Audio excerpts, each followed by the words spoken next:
Liza Powel O'Brien is here with us today. Thank you so much for having me. We have a dear friend in common. Brian may not realize this. Cynthia Dupree-Sweeney is dear friends with Liza. Best. Maybe the closest How of fabulous friends. is she? She is the and best. I immediately texted her and said, is Liza a trained actor?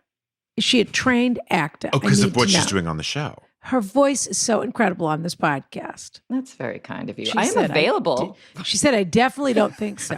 For voice work. I have to tell you, Liza, you are the kind of person Rana likes on this show. She wants more people like you. It's true. Great. I do too.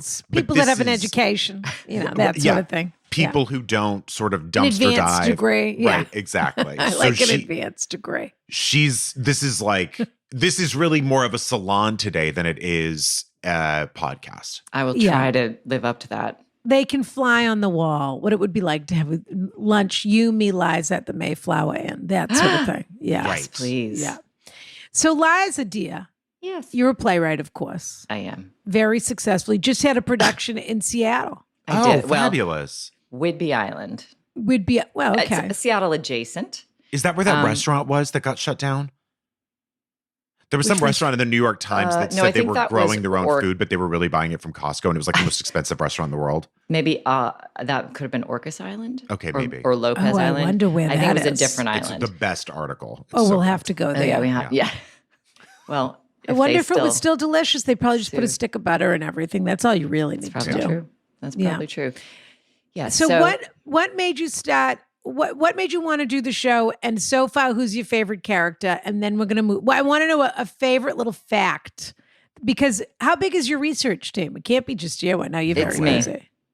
Get out of here. For real? It's me. I have a fact checker who's fantastic, who helps make sure I don't say anything egregiously incorrect. But other than that, it's me. So it takes a lot of time. Yeah. What has been your personal favorite episode? If our listeners were to really dive in on one of them to start, what do you think? I have to say, well, to start, everybody's got their own little, interest, their niche that kind of gets them most excited. I think my personal favorite might be the one that comes out today, which is Dr. Spock, the baby care guru.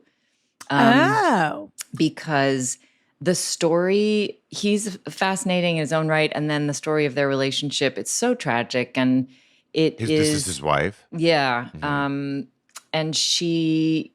Anyway, I don't want to give any spoilers out, but he's already dead. I mean, I don't think you'd be. He already lived the life. You can give them a tease if you want to. True, he is no longer with us. Yeah.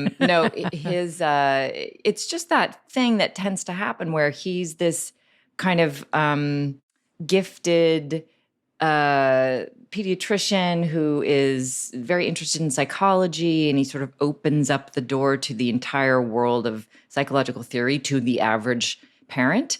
Yeah. Meanwhile, his entire family is in dire need of psychological attention, and they're getting it, but it's not helping. And it, by the end of everyone's life, the biggest contrast is he's one of the biggest figures of the 20th century in America. Sure. And his wife dies after, he divorces her in their 70s. He marries a woman 40 years younger. She dies alone, doesn't really understand why she lost everything she had. Oh, my God. It's sad. It's sad. After spending her whole life supporting his legacy, basically. But it's also not the making of his legacy. Right. But it's not all his fault either. She had some biochemical issues that were pretty tough. So Mary Todd Lincoln.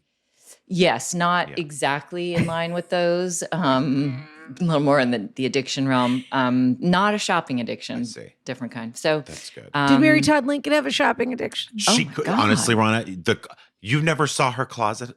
Imelda Marcos serious? And Mary Todd Lincoln were like the two most well-heeled. What? One of the things she did, when the country was in the midst of the Civil War, she was dropping, tens of thousands of dollars on decorations for the White House, on, table settings. And candy spelling.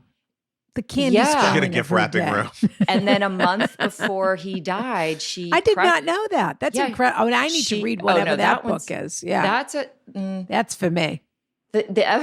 if you want, you can't read while you swim. But so the episode on Lincoln, which my husband actually does the follow-up conversation with me because he gave me the idea for the episode, does a pretty good overview of all of the interesting bits. Listen to that. All right, I have to listen to that. But yeah, a month before he died, she went out and spent like $2,000 on mourning clothes.